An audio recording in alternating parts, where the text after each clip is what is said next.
Sedikit saja saudara-saudara, ada satu hadis yang dimana hadis ini jarang kita dengar. Ketika saya membuka kitab Mughyatul Mustarsyidin, kitab fatwa daripada Hayatul Rahman dan masyhur, dalam kitab tersebut ada satu hadis yang jarang sekali kita dengar, yang bunyinya seperti ini. Qala Rasul sallallahu alaihi wasallam, "Man warrafa musliman faka'annama ahyahu, musliman aw mu'minan faka'annama ahyahu, faman qara'a tarikhahu faka'annama zarahu."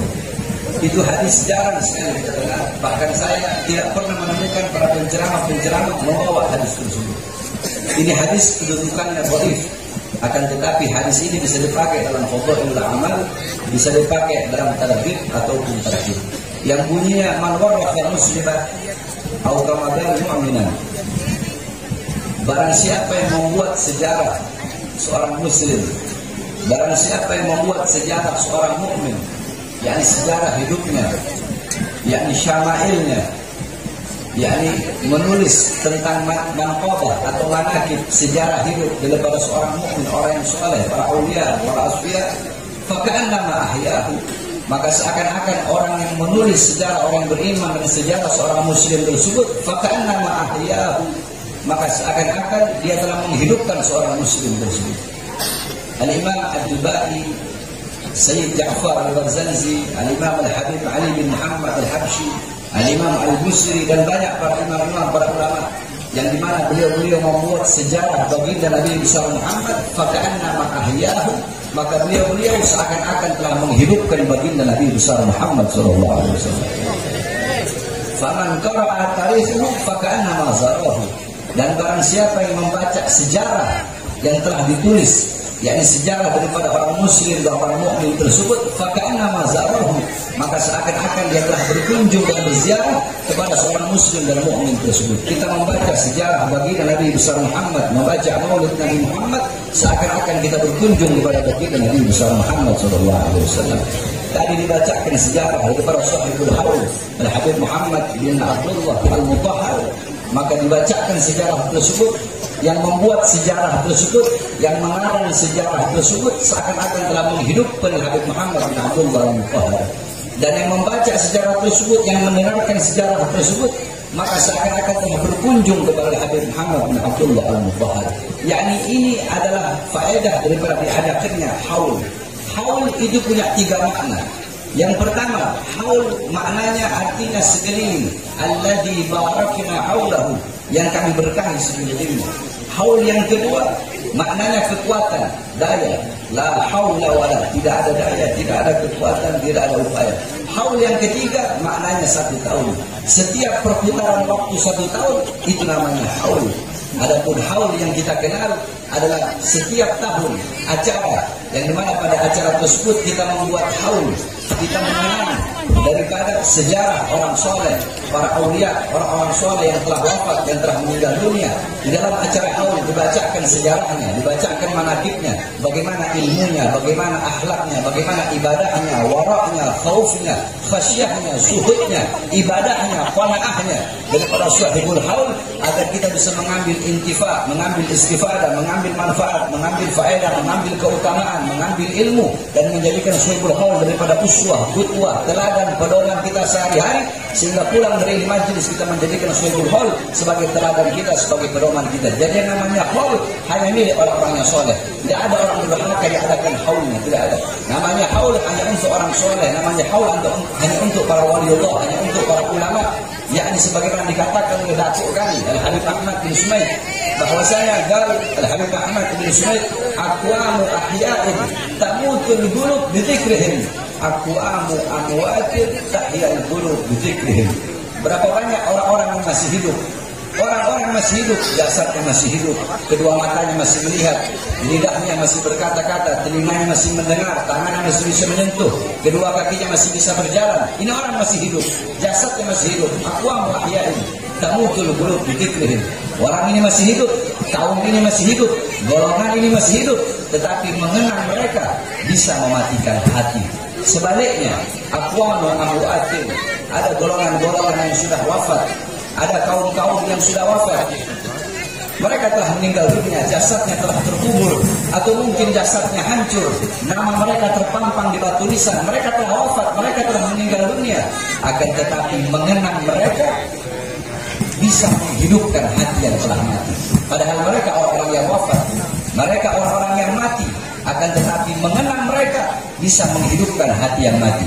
Siapa mereka? Mereka adalah orang-orang soleh, mereka adalah para aulia, mereka adalah para ulama. Ada orang-orang yang masih hidup, mereka adalah orang-orang yang bodoh, orang-orang yang fasik, orang-orang yang suka berbuat dosa, berbuat maksiat, mungkarat, dhalalat, sayyiat, mukhalafat. Mengenang mereka bisa mematikan hati. Sedangkan ada orang yang sudah mati dari kalangan para ulama dan kalangan para aulia, mengenang mereka bisa menghidupkan hati. Oleh karenanya, saudara-saudara sekalian yang dimuliakan oleh Allah Subhanahu wa taala, dikatakan famal hayat illa li ahli ilm wa al maut illa li ahli jahl. Tidak ada kehidupan kecuali kehidupan hanya miliknya orang-orang yang berilmu, dan tidak ada kematian kecuali kematian hanya miliknya orang-orang yang bodoh. Al-jahlu qabla mauti mautun li ahli fa ajsaluhum qabla al-quburi kuburu. Orang-orang yang bodoh, orang-orang yang tidak mengenal Allah, yang tidak mengenal Rasulullah, orang-orang yang tidak mengikuti Al-Quran, yang tidak mengikuti sunnah-sunnah Nabi Muhammad, orang-orang yang buta daripada agama, orang-orang yang buta daripada Al-Quran, orang-orang yang buta daripada hadis, orang-orang yang buta daripada sejarah baginda Nabi besar Muhammad, orang-orang yang hatinya dipenuhi dengan kesenangan dunia, kecintaan dunia, kemakmuran dunia, angan-angan yang tinggi akan dunia, harta, pangkat, jabatan, tahta dan kekuasaan. Orang-orang yang hatinya tidak rasa takut kepada Allah, tidak ada rasa takut kepada Allah, tidak pernah merasa aman dari azab dan siksa Allah Subhanahu wa taala. Orang-orang yang seperti ini, qabla mauti mautun li ahli, sebelum dia mati sesungguhnya dia telah mati. Fa ajsaluhum qabla al-quburi kuburu. Jasad-jasad orang yang bodoh, jasad-jasad orang-orang yang tidak mengenal Allah, sebelum jasadnya terkubur sesungguhnya jasadnya telah pun terkubur. Mereka bagaikan mayat walaupun mereka berjalan di siang hari. Sebaliknya, orang-orang yang berilmu, mereka adalah orang-orang yang memiliki kehidupan selama-lamanya, yang memiliki kehidupan yang abadi. Walaupun jasad mereka hancur, walaupun jasad mereka telah mati, akan tetapi mereka hidup abadi selama-lamanya. Apa maksudnya? Yakni a'yanuhum mafqudah wa amthaluhum fil qulubi mawjudah. Mereka adalah orang-orang yang jasadnya telah hancur, jasadnya telah tiada, akan tetapi mengenang mereka akan ada dalam hati setiap manusia. Sebagaimana ibunda baginda Nabi besar Muhammad, Sayyidatuna Aminah, ibunda Rasulullah, sebelum wafat beliau bersyair. Apa syair beliau? Kullu hayyin mayyit wa kullu jadidin bal wa kullu kibarin yafna ana mayyitatun fa dzikri ba. Ibunda Rasulullah Sayyidatuna Aminah, beliau bersyair sebelum wafat. Beliau berkata, kullu hayyin mayyit, segala yang hidup pasti akan mati. Sebagaimana firman Allah dalam Al-Quran, kullu man 'alaiha fan, kullu syai'in halikun illa wajha, kullu nafsin dha'iqatul maut. Segala yang berjiwa, yang bernyawa pasti akan mati. Segala sesuatu yang berada di atas bumi pasti hancur, pasti binasa. Segala sesuatu zat, wujud, bentuk apapun pasti akan hancur kecuali Allah Subhanahu wa taala. Ibunda Nabi mengatakan, kullu hayyin mayyit, segala yang hidup pasti akan mati. Kullu jadidin bal, semua yang baru pasti akan usang. Pakaian barumu tidak akan baru selama-lamanya. Baju barumu tidak akan baru selama-lamanya. Mobil, rumah barumu, mereka tidak akan baru selama-lamanya. Daun-daun yang hijau akan ada masanya, waktunya dia menguning. Ketika dia menguning, dia gugur jatuh dari tangkainya. Segala sesuatu yang baru pasti akan usang. Tidak akan mereka baru selama-lamanya. Kullu hayyin mayyit wa kullu jadidin bal wa kullu kibarin yafna. Semua orang tua pasti hancur. Semua orang tua pasti binasa. Semua orang tua pasti mati. Ana mayyitatun, kata ibu Rasulullah Sayyidatuna Aminah, aku sebagai orang tua, aku nanti bakal jadi mayat. Aku sebagai ibu, aku nanti bakal mati. Ana mayyitatun fadzikri bak. Aku nanti mati, aku nanti jadi mayat. Fadzikri bak, tetapi mengenang aku akan abadi selama-lamanya. Kenapa? Faqad taraktu khaira wa waladtu tuhra. Karena aku telah meninggalkan kebaikan, aku telah meninggalkan anak yang suci. Siapa kebaikan yang ditinggalkan oleh beliau? Baginda Nabi besar Muhammad.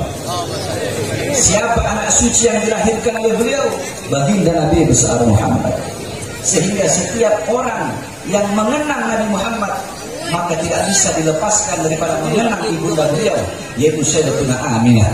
Setiap orang yang mengingat Nabi Muhammad tidak bisa dilepaskan daripada mengingat ibunda beliau, yaitu Sayyidatuna Aminah. Karena beliau adalah anak suci, kebaikan-kebaikan yang ditinggalkan oleh ibunda beliau.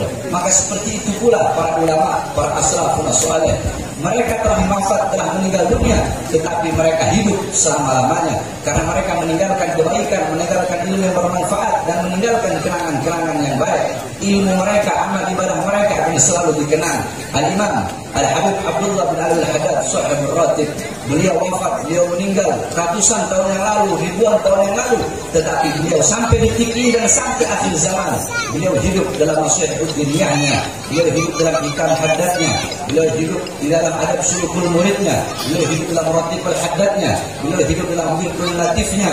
Al-Imam Al-Ghazali radhiyallahu anhu wafat ribuan tahun yang lalu, sampai detik ini, sampai hari kiamat beliau hidup dalam Ihya Ulumuddinnya, hidup dalam Asyafatul Qulubnya, beliau hidup dalam Miyarul Ilmnya, beliau hidup dalam Al-Wadis Al-Wasitnya, beliau hidup dalam kitab-kitab karangan beliau. Al-Imam Asy-Syadili Hasan Asy-Syadili wafat ribuan tahun yang lalu, sampai detik ini, sampai hari kiamat beliau hidup dalam Hizib Hizib Nasornya, beliau hidup dalam Sirrul Jalil fi Khawasi Asbirullah wa ni'mal wakilnya. Al-Imam Al-Habib Ali bin Muhammad Al-Habsyi wafat ratusan tahun yang lalu, sampai detik ini, sampai hari kiamat beliau hidup dalam Silkul Durarnya, beliau hidup dalam Mafatimus Sa'adahnya. Begitulah para ulama dan para aulia serta orang-orang soleh, walaupun mereka telah wafat, akan tetapi mengenang beliau-beliau kekal abadi selama-lamanya, karena beliau-beliau meninggalkan kebaikan-kebaikan dan kenangan-kenangan untuk kita semua.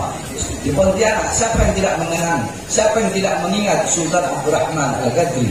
Beliau telah wafat ratusan tahun yang lalu, akan tetapi mengenang beliau akan abadi selama-lamanya, karena beliau meninggalkan kebaikan-kebaikan untuk kita semua. Oleh karenanya, saudara-saudara sekalian yang dimuliakan oleh Allah Subhanahu wa taala, nasihat saya yang terakhir di majlis-majlis ta'lim seperti ini, jadikan Shahibul Haul sebagai uswah kita, sebagai qudwah kita. Pulang dari majlis, bawa ilmu beliau, bawa waraknya beliau, bawa adabnya beliau, bawa khasyahnya beliau, bawa zuhudnya beliau, bawa qanaahnya beliau, bawa amar ma'ruf nahi munkar, bawa jihadnya para ulama, bawa semangat beliau dalam membela agama Allah Subhanahu wa taala. Jadikan beliau sebagai teladan pedoman kita dalam kehidupan kita sehari-hari. Qala Imam Malik muhibbal qaum ila habbil jamaah. Imam Malik berkata, pecinta suatu kaum di akhirat akan dikumpulkan bersama orang yang ia cintai. Al-barru ma'an man ahab. Seseorang yang dikumpulkan bersama orang yang ia cintai. Man tashabbaha biqaumin fahuwa minhum. Barang siapa yang menyerupai suatu kaum, maka dia akan dikumpulkan bersama kaum tersebut. Jika kita mengikuti para ulama, mengikuti para aulia, mengikuti orang-orang soleh, maka kelak di akhirat beliau-beliau dimuliakan oleh Allah, kita pun akan dimuliakan oleh Allah Subhanahu wa taala. Beliau-beliau dicintai oleh Allah, maka kita pun pasti akan mendapatkan kecintaan dari Allah Subhanahu wa taala. Beliau-beliau selamat di dunia, selamat di akhirat, kita pun akan selamat di dunia dan selamat di akhirat. Beliau-beliau selalu dalam pandangan Allah, kita pun selalu dalam pandangan Allah. Tetapi juga di dunia yang kita ikuti adalah orang-orang yang durhaka, orang-orang yang fasik, orang-orang barat, orang-orang kafir, orang-orang yang lupa kepada Allah, yang tidak mengenal Allah, tidak mengenal Rasulullah. Di akhirat mereka jauh dari Allah, jauh dari Rasulullah, kita pun jauh dari Allah, jauh dari Rasulullah. Mereka mendapatkan murka Allah, murka Rasulullah, kita pun akan mendapatkan murka Allah dan murka Rasulullah sallallahu alaihi wasallam. Oleh karena sekarang saya wasiatkan khususnya kepada pemuda-pemudi Islam Pontianak, jadikan para ulama, orang-orang soleh, para aulia, para Allah, orang-orang yang berilmu sebagai teladan, sebagai uswah, sebagai qudwah. Jangan jauh dari majlis-majlis taklim seperti ini, dari majlis-majlis ilmu, dari majlis-majlis salawat seperti ini. Sebab kelak di akhirat, perhatikan, kelak di akhirat jarak jauh atau dekatnya kalian dengan Nabi Muhammad, jarak jauh atau dekatnya kalian di akhirat dengan Nabi Muhammad, itu menurut kadar kedekatan atau jauhnya kalian di dunia dari warisan Nabi Muhammad SAW. Nabi Muhammad tidak mewariskan harta, pangkat, jabatan, tahta atau kekuasaan. tapi warisan Nabi Muhammad adalah majlis-majlis ilmu, majlis-majlis zikir. Para ulama, mereka lah pewaris Nabi Muhammad, penyambung lidah Nabi Muhammad, penerus perjuangan Nabi Muhammad, pemegang tongkat estafet perjuangan Nabi Muhammad.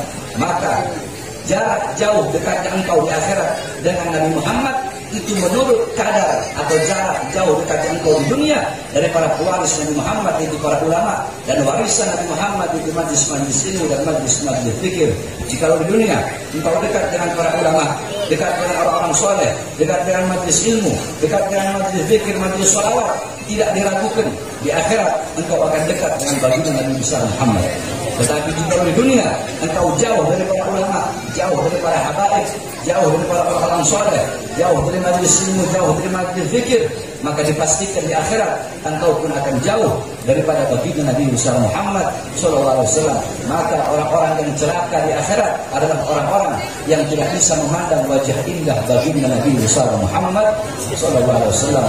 Mudah-mudahan kita sekalian di majlis ini di akhirat telah berkumpul bersama baginda Nabi besar Muhammad.